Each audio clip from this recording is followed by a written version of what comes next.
Hi, I'm Bill Lampton. Anybody who follows the news, entertainment news, general news, anybody who keeps up with what's going on in the media knows that Steve Harvey, as host of the Miss Universe pageant, made a dramatic, tragic in some sense, mistakes in that he announced the wrong winner. He said Miss Colombia was the winner, whereas it was Miss Philippines who was the winner. He corrected his mistake, but it was there for millions to see.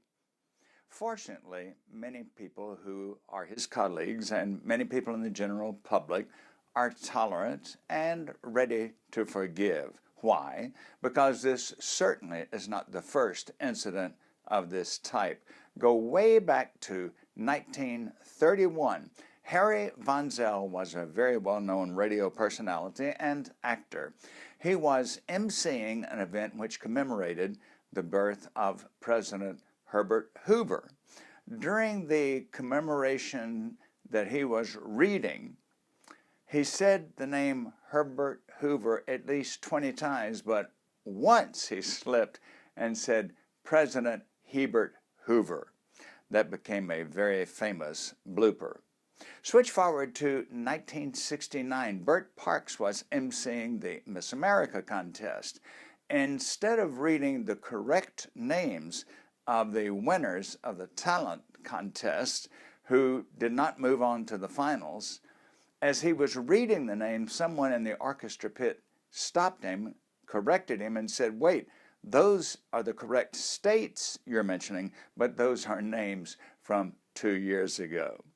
And if you want to see many more bloopers, just type in TV bloopers under YouTube, and you'll find many that are amusing, although some of them had some accidental profanity with a slip of the tongue.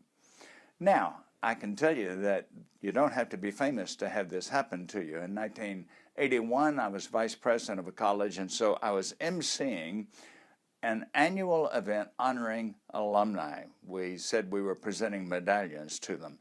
You can be sure that the day before I read over everyone's bio sketch very carefully, got familiar with all the names and the facts. When I was reading the announcement of one of the medallion honorees, the crowd broke up laughing uproariously. I had no idea what I'd said. Had I slipped and said something off color, for example? Only when I sat down did the person next to me tell me what I'd done wrong. This honoree had written a play about the college in 1956, but I made the mistake of saying that she had written it in 1856. Well, she was a bit elderly, but not quite that elderly. Afterwards, I apologized to her personally. Luckily for me, she had a good sense of humor, and she accepted my apology with a chuckle. Who knows? You could be next. In fact, if you make any kinds of presentations, no matter how much you prepare, no matter how familiar you are with material, this could happen to you as well. You could be one of the next Steve Harveys.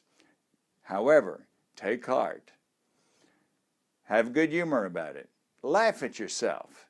It's not going to ruin your reputation or your career. The sun will rise tomorrow, whatever you do, and you will have many more opportunities to say the right things before audiences. Thanks for being with me. I'm Bill Lampton.